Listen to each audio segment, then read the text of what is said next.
Holy cow, man. I got to tell you guys something here, man. The greatness of the Philly Godfather, bro. This dude is kicking some serious ass. Okay? He's been killing it, man. Like, just dominating. And I'm here to do, you know what, here, I worked, before I bring him on, I worked as a stockbroker before I got into broadcasting. I worked at Bear Stearns. Believe it or not, I had a Series 7. And I sold stocks. And here was my pitch. My pitch is probably like the Philly Godfather to you. Ready? I pick 3 or 4 stocks a year. And what I do here, unlike Merrill Lynch, I don't flip you in and out of stocks. I pick winners. Okay? We haven't had a losing quarter in 68 years at Bear Stearns, even though they were part of the Michael Milken thing and, you know, kind of got ran out of the business. That's another day. But I'm here to make you money. And that's what the Philly Godfather is, as we bring him in now. Wacky World of Big Sills wrestler / stockbroker / football / you know what? I might be like your kid, because I think you and me have a lot more in common than what people think. Yeah, absolutely. I mean, you learn a lot when you do a lot of different jobs growing up. I mean, I've done everything you can think of. They had me in a hot dog cart at the age of 8, and it was one of the best educations I ever had. And you learn a lot, and you try to use what you learn in different jobs. You just keep it moving. Just try to win, baby. Just try to win. You've been killing it lately. Yeah, over the last 30 years, basically. Oh, yeah, there you go. See that? That's just so nonchalant. Yeah, you know what? Because I tell people this all the time too, Godfather. I love doing this. Sills, you suck. I go, you know what? I have sucked for 35 years on here. You are right. I can't believe how bad I've been for 35 years. All right, let me ask you some questions before we get into the games this weekend. You think the Eagles have to go 4-1 over this next stretch to win home field advantage?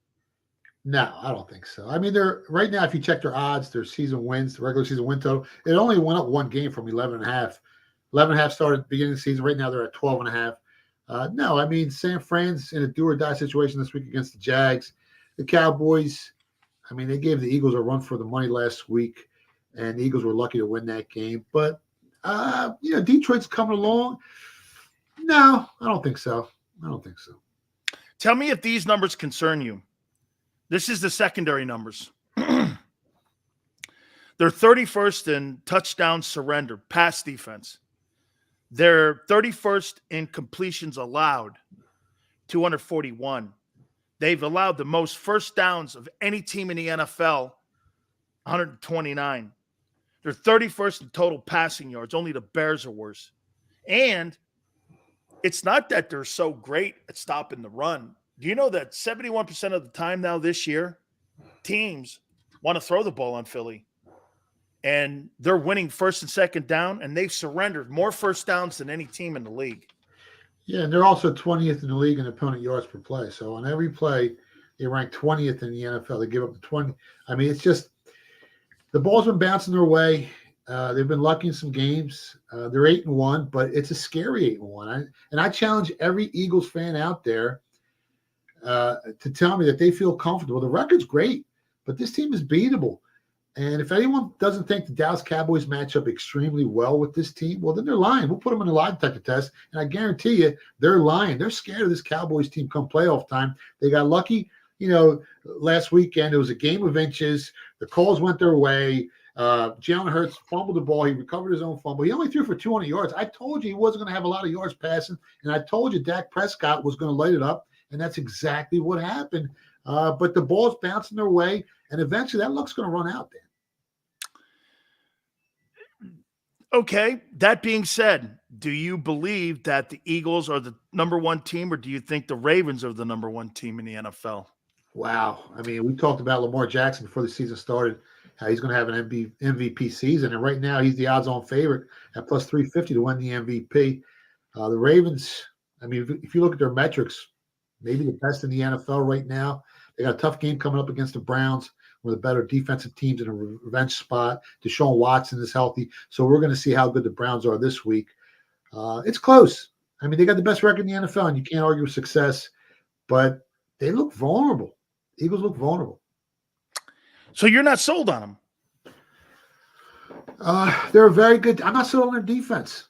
They're very physical, and you know, if it's 4th and inches, 4th and 1, and you extend drives, that kind of deflates the opponent's defense. So that's a huge advantage for this team. That tush push they have, but their pass defense one of the worst in the NFL. I mean, come playoff time, they're going to have to hamper down. They're going to have to tighten that field down, or else some of these better quarterbacks are going to beat them.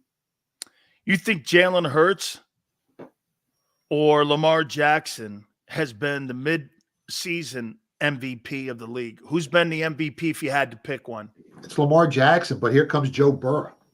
Joe Burrow's coming on strong, but as of right now, I would take Lamar Jackson. Are you a fan of Jalen? Yeah, I'm a big fan. I'm one of his biggest fans. Not just what he does on the field, but his character, his leadership.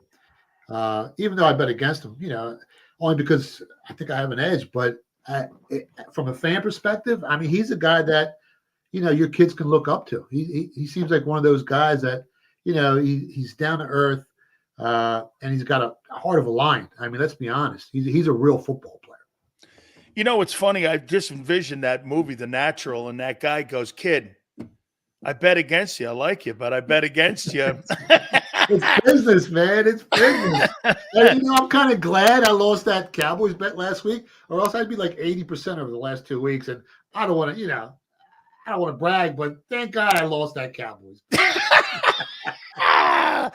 Hell, hey, okay. So coming out of the bye, Andy Reid is 27-4. Don't tell us yet until next week, but where are you leaning on that? I mean, the Chiefs will probably be like a 2.5, 3-point favorite in that game. Oh, you think the Chiefs will be favored? Oh, they are. Yeah, if you check the screen, if you check in the odds service right now or any sports book, they're probably 2.5 or 3-point favorites. It's a tough game. It's a tough game. That Chiefs defense is one of the better defenses in the NFL. I think Hurts is going to struggle a little bit. If they get some pressure on him, it could be a long day for the Eagles. Ooh, man. And Andy Reid is 27-4 after buys. His defense is better than it was in the Super Bowl. And you're going against a team that Mahomes. Hey, I wonder what Patrick Mahomes must be sitting back going, I can't wait for my picnic next Monday night. He's going to light him up. I mean, if Dak Prescott, what did Dak Prescott throw for 375 yards? 374, something like that. Something crazy. I mean, it depends on the weather, too. I mean, if it's a real windy game, if the rain comes in, you got to really pay attention to the weather because in bad weather games, the inferior team has a shot, the better running team. So that could negate some of the edge they have in the passing game. So make sure you guys pay attention to the weather in that matchup. Let's look at some of the games.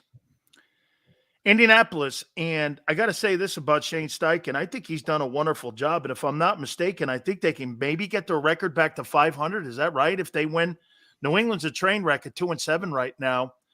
And Indy's going in. I don't know. I think it's Gardner Minshew that's going to be quarterbacking or maybe someone else in there. How do you look at that game? And is it a tough game to put a number on here? It's tough. I mean, if I could get 3 on New England, I'd probably take New England because it's such a hard place to play to beat that team in Foxborough, even though they've underperformed this season. And it's a real buy low spot. You know, you were talking about stocks earlier. This is a buy low spot on this Patriots team. It's just, it's tough. Oh, they're actually playing at Deutsche Bank. I'm sorry. It's an early game. So, yeah, I mean, I'm not looking to bet this game. Is it 17.5 points? And do you think that thing can go higher? Giants at Cowboys. I mean, you know, those are college lines. 17.5. You don't huge. ever see shit like I don't know if I've ever seen a higher line in my life. Do you think that thing could get above 17.5? It's a big number in the NFL. It's one of the biggest ones I've seen in a long time. The bookmakers definitely don't want you to bet Dallas, so they've inflated this number. This game could get ugly. I mean, the whole world's betting the Cowboys. They're going to time in the teasers and the parlays. I would take the Giants in that number. It's a big number, man. I'm not looking to bet it. I'm not looking to bet that game, but it's a massive number in the NFL. And these guys, listen, even the backups can play in the NFL. You know that. You know. So you got 2 off the board. Yeah. How about this one? Look at you got a lot of fans here, bro. Look at this guy here, man. Oh, good. I love it. Houston at Cincinnati. Kind of a little surpriser here, Godfather, in the fact that 4-4 Houston, he is just killing it. But you got a football team that's beat the Niners and the Bills in consecutive weeks, and Burrow's playing his ass off here. How do you see this Texans and Bengals game? Yeah, Burrow's odds to win the MVP have dropped down to 7-1. So that tells you right there. He's right on everyone's tail. I took 7.5 on the Texans early because I knew that line was going to move. It's down to 6 now, so it went through that key number of 7, which is very important. But I'm paying attention to the injuries. This Texans team is very, very banged up. They had like 20 guys that were questionable for this game. So pay attention to the injury reports. If everyone plays the way they're supposed to play for the Texans, that's a big number. The Texans have shown they can hang around. C.J. Stroud, the kid's playing lights out. Who's playing better than he is? I mean, one of the better rookies we've seen, coming to the NFL in a long time. I like the Texans here at anything over a touchdown. Saints at Minnesota. This is an interesting ball game too, because the Saints, in my opinion, will probably go on to win the NFC South by default. And Minnesota, with Josh Dobbs, is hanging in there, man. I mean, they may have a shot. This is a big game for both teams, because if Minnesota wins, they move to 6-4. Then you start thinking potentially they could be the 7th seed in the NFC East or in the NFC. They're really banged up. I was checking their injury reports. They're missing some key guys on offense and defense. And the Saints have a suffocating defense, and I think they're going to give that kid some problems here. I like the Saints at anything under a field goal. I bet them on the money line, so I like the Saints in this matchup. Green Bay at Pittsburgh. I think the Packers are kind of limping around and struggling. How in the world, though, is Pittsburgh 5-3? You look at their numbers. They're rushing the ball 90 yards. They're passing it at 188. Tomlin's a spectacular coach. This is a defensive football team, isn't it? With TJ Watt, who's probably in the conversation for MVP. So you would think that this is probably going to be a low-scoring football game here. Yeah, I mean, the total's low. The spread's at 3.5. Total's at 39. I just don't like laying points with the Steelers team because they can't really put points up on the board. They struggle, and anything over a field goal, I'll probably look to take the Packers here come game time, depending on the injury report. The whole world's going to be betting the Steelers. Everyone's giving up on the Packers. It's a real buy low spot for Green Bay here, and I'm not looking to lay any points with Pittsburgh. I kind of like the Packers plus the 3.5. I like the hook on this game. Is this a U-Haul game for you? Like just load it up and move on? Tennessee at Tampa? Yeah, I didn't bet it. I'm not looking to bet it. Waiting for all the injury reports to come out. I think Tampa Bay's laying 1. Tennessee knows they're finished. Do you use those teams ever, Godfather, in a parlay? Is that how you use teams like that sometimes? Usually, if you got two bad teams like that, and I think the game's a coin flip, you're better off putting them in 6-point teasers. So you'll move it up. You can grab +7 on Tennessee, and if you're looking to take the dog here. The whole world's probably going to bet Tampa Bay because they've actually competed a little bit this season. And Tennessee, they look like they've been left for dead. But I'm not looking to bet the game. But if you are and you like the dog here, I would tease them up to 7. Hey, man, this is a really intriguing ball game here. 49ers at Jacksonville with Dougie P. And I got to tell you, I'm with my guy Tone, and I said this, that I thought at the beginning of the year that the Jaguars, I think you and I even said it, we're going to make it to the AFC Championship game this year because, boy, I'll tell you, NTN looks like a guy that got 2 dogs on defense now that are ball hawks. Their turnover takeaway ratio is awful high, could be number 1 in the league right now. And Trevor Lawrence is looking like a top 10 player. I mean, this is a big-time game. And the Niners, they're limping into this thing having, lost 3 in a row. And I don't know the status of Trent Williams. I hear he came back to practice limited, and I don't know if he's playing or not. Then you got Debo still out. So could they lose 4 in a row here? I mean, they could. Hopefully Williams plays because he makes such a big difference. I mean, you look at McCaffrey's numbers with him in the lineup and him without, and they're so different. The Jags look great all season. We took them at 28-1 to win the Super Bowl as a small wager before the season started. I talked about it with you early on. But if you look at their schedule, who they beat? They beat the Buffalo Bills team. That's really their only quality win of the season. And all of a sudden, how good are the Buffalo Bills at 5-4? Even though they probably have the second best point differential in the AFC, or maybe the best one.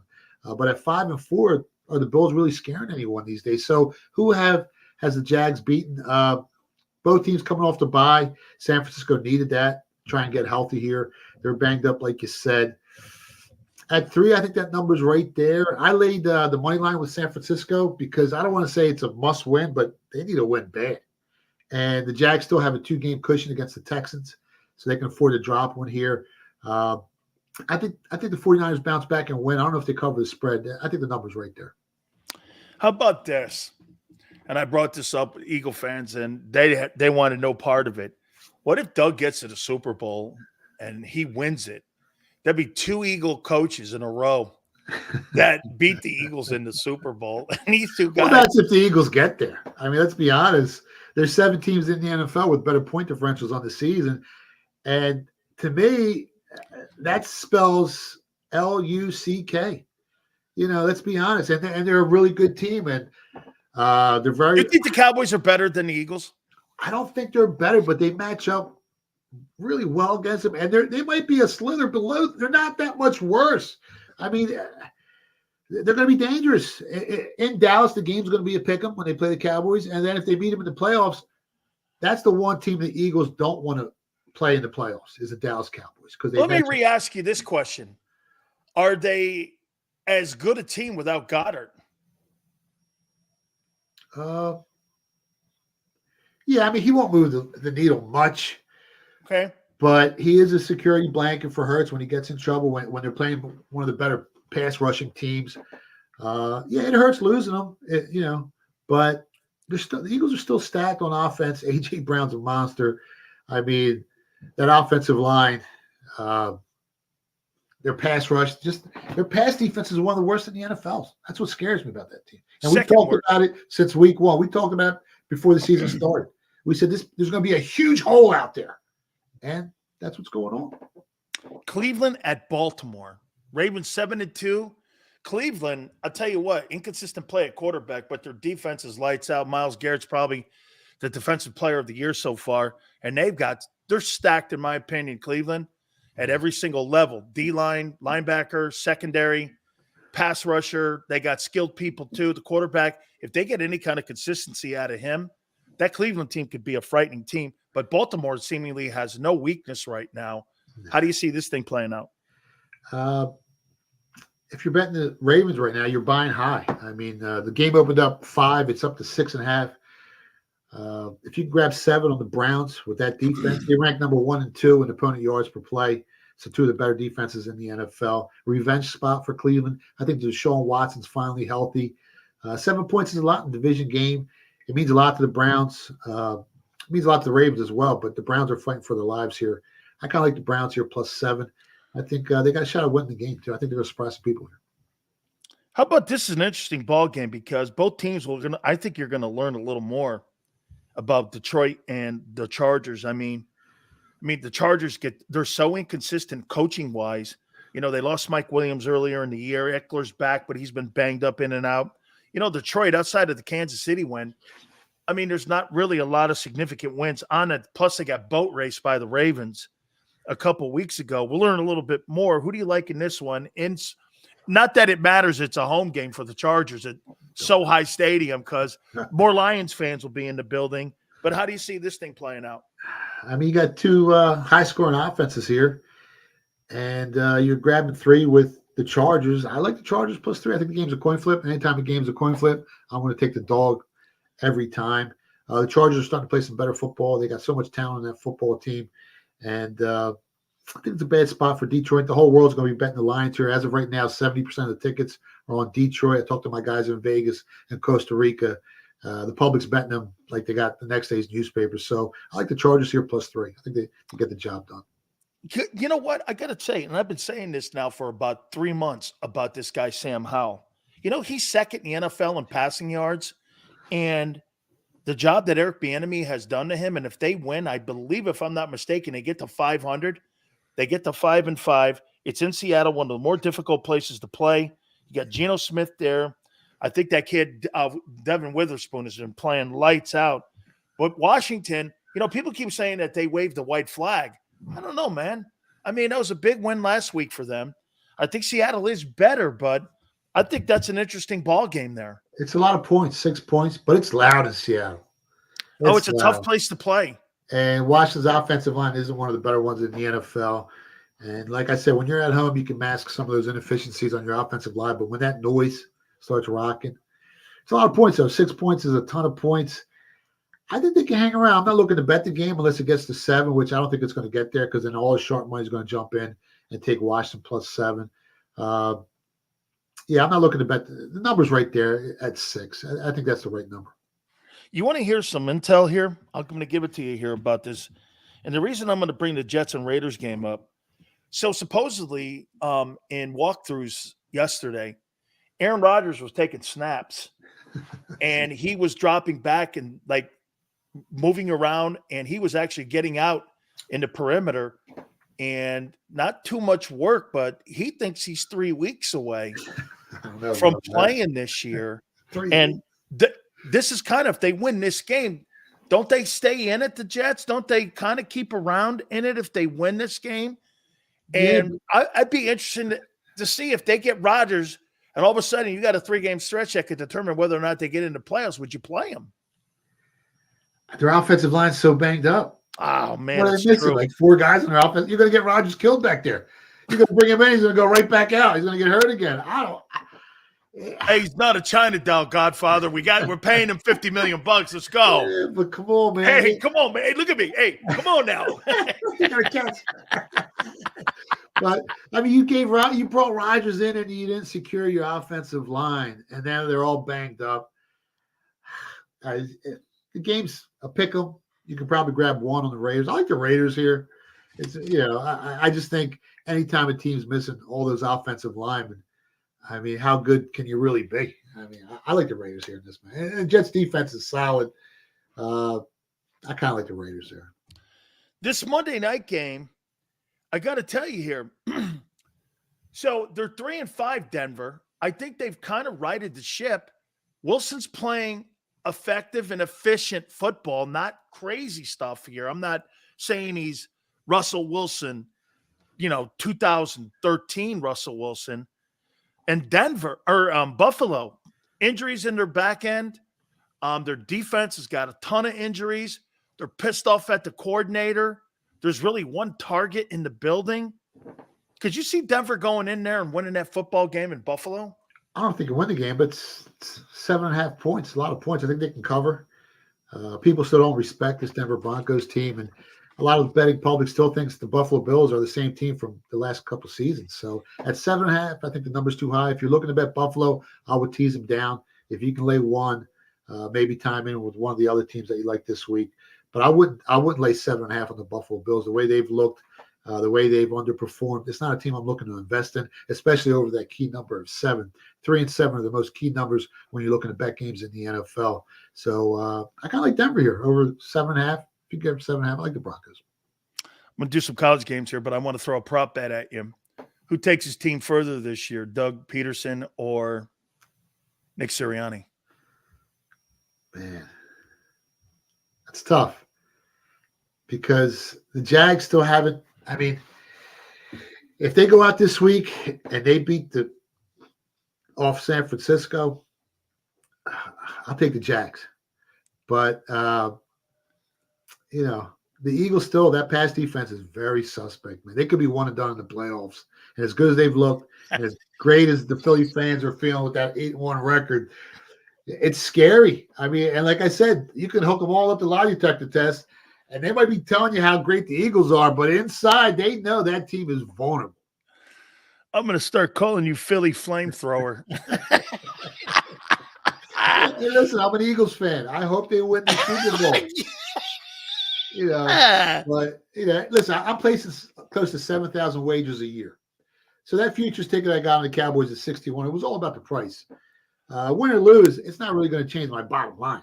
So if the Eagles are in the Super Bowl, I'll be happy. My kids will be happy. All my relatives, my family, my cousins. I mean, everyone loves the Eagles. So, some college games. Michigan versus Penn State after Harbaugh gets suspended today. By the way, before you answer this, I think it's the biggest bullshit investigation in the history of bullshit. It's a do-nothing. It's all them do-gooders in the Big Ten and all those woke-ass people that run that conference. Hey, Godfather, you know why the Big Ten sucks so bad outside of Ohio State and Michigan is because the way they handled the COVID-19 stuff by pausing the season, not pausing it. And that's one of the reasons why the Southeastern Conference ran ahead of everybody else because, hey, let me tell you this. Death and taxes and football in the SEC, man. Ain't no pandemic stopping no football games in the Southeastern Conference. Yeah, it was bad timing. They could have waited till the season was over. He's still coaching from the side. Oh, no, but wait a minute. I think he's going to – this is what I think happens. I think he appeals it. And what's going to make those woke-ass people really even more upset, they're gonna start those games next year, the first three, when they got UNLV and Bowling Green – and they have Helen Keller University at the beginning of that schedule. That's what he's gonna sit out. What week are you sit? I'm sitting out Helen Keller and Eagle Creek University and Wichita Falls University. Yeah, I mean, it really hasn't moved the needle in the game. The line really hasn't moved. It was 4.5 before the suspension. It's still 4.5 against Penn State. A couple of shops went to 4, but that's not really much of a move off that number. I mean, 4.5 and 4 is basically the same number, but. I think Penn State matches up a little bit better against Michigan than it did against Ohio State. I mean, Marvin Harrison isn't playing for the Wolverines, and he kind of torched Penn State up. I'm not sold on Penn State's quarterback. Explosive plays, one of the worst in college. It's a lot of dink and dunk stuff, and that Michigan defense, one of the better ones. Now, does Michigan, yeah, do they rally behind their coach? You never know what you get with an 18-year-old kid. You can't really quantify what's going to happen here. At 4.5. I can see Penn State hanging around. They still got a good defense, one of the better defenses in college football. But I'm not sure which way this thing's going to break. Are they going to rally around them and go out there and just destroy Penn State, or is it going to affect them on the field? I'm not sure, man. But at 4.5, I kind of lean towards Penn State. I haven't bet it yet, but I kind of lean towards Penn State here. I know. I think you're going to be shocked when I say this. I think you should take Arizona against Colorado in Boulder. That Jed Fish team has looked really good this year. They've been in almost every ball game. And Colorado, in my opinion, I think they're unraveling. Coaching changes, people are blaming, pointing fingers. Yeah. You know what? This is the first time I've seen the inexperience of Deion Sanders as a coach starting to really unfold itself here the last month of the season here. And I think Arizona, I like the way they play football. I think they go into Colorado and upset them. Yeah, I mean, they're laying 10 on the road. It's always tough playing up there, the altitude. And Colorado, I mean, they don't protect the rock. They're ranked 92nd in the country in the turnover margin. So if they turn the ball over a couple of times in this game, that gives Colorado an opportunity to cover a big spread like that. And Colorado is ranked 4th in the nation in the turnover margin. So they really protect that football. It all comes down to if they can win the turnover battle. If Arizona wins the turnover battle, they're going to blow this team out. But we talked about how good they are last week. I told you guys, bet them, take the points, bet them on the money line. They were going to win outright, and that's exactly what they did. It just worries me here being ranked, like I said, 92nd in the country in the turnover margin. If you fumble the ball once or twice or throw an interception, that opens the door for Colorado plus 10. If gun to my head, I haven't bet it yet, but I kind of like Colorado plus the 10 points. I think people have given up on this team, and big emotional win for Arizona last week. I think a little letdown spot for them. Tell you what, man, I think there's better college ball games this weekend than NFL games.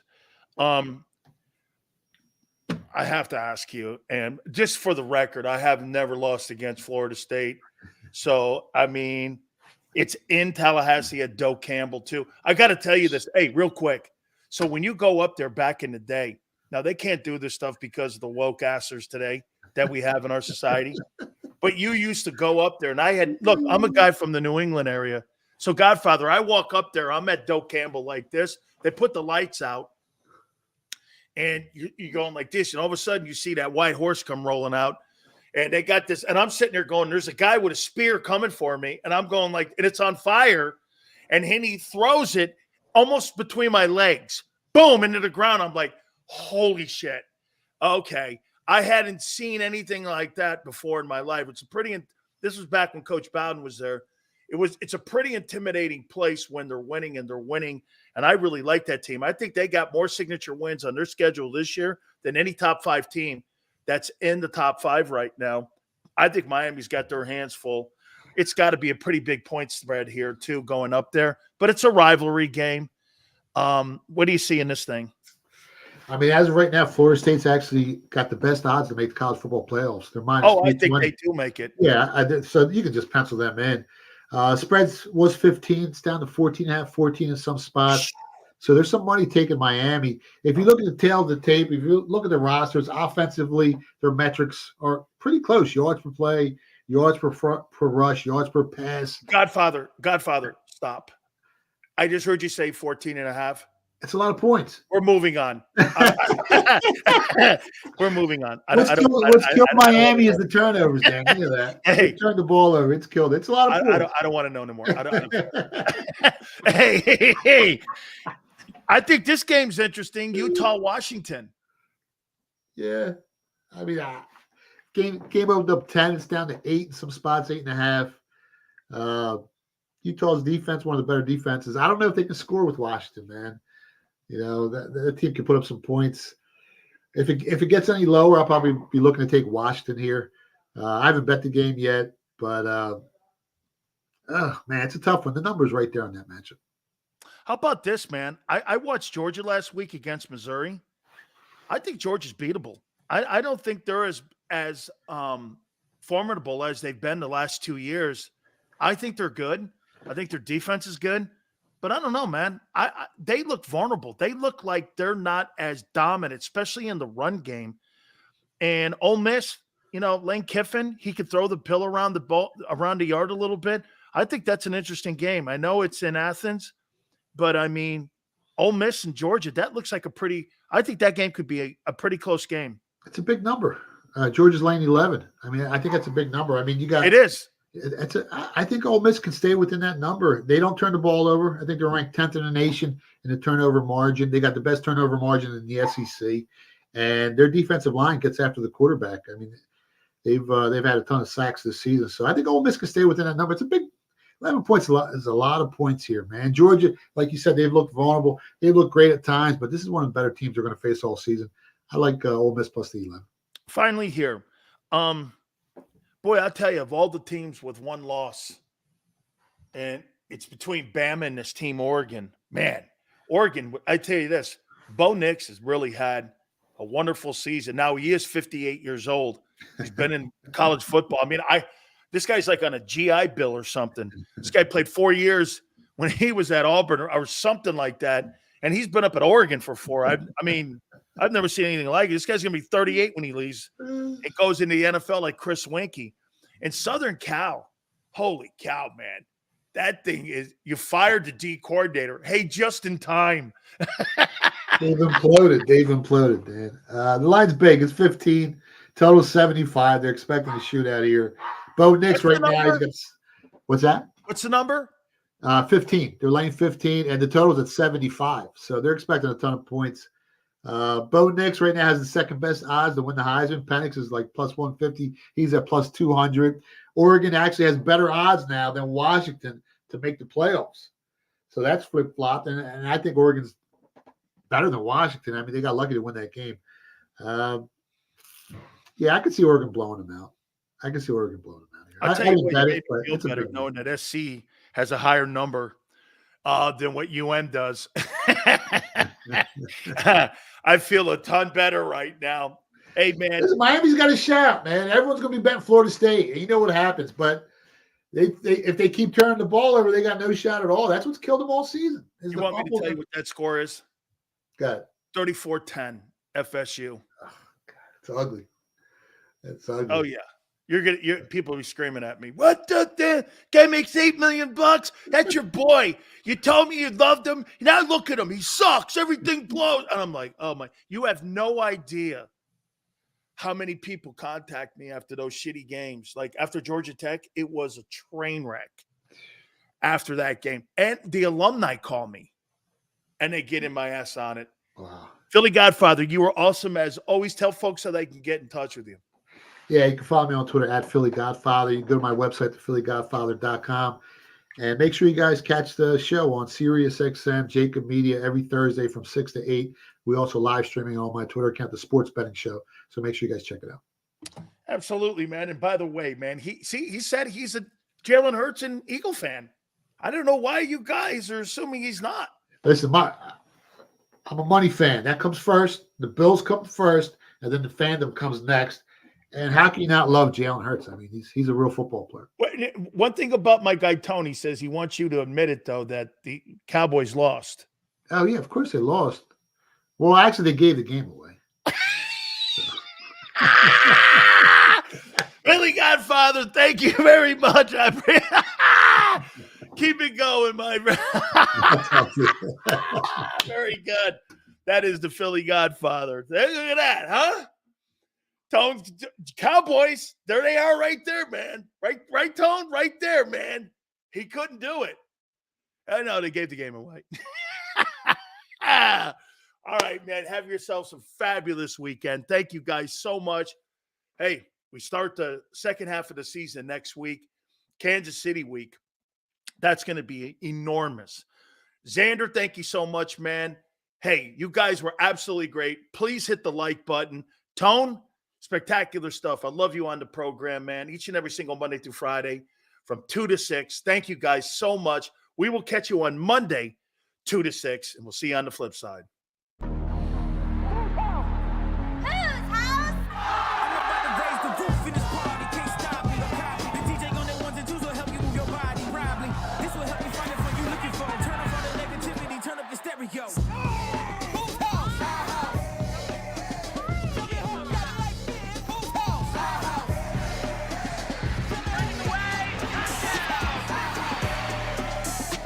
Football and Hooters, the perfect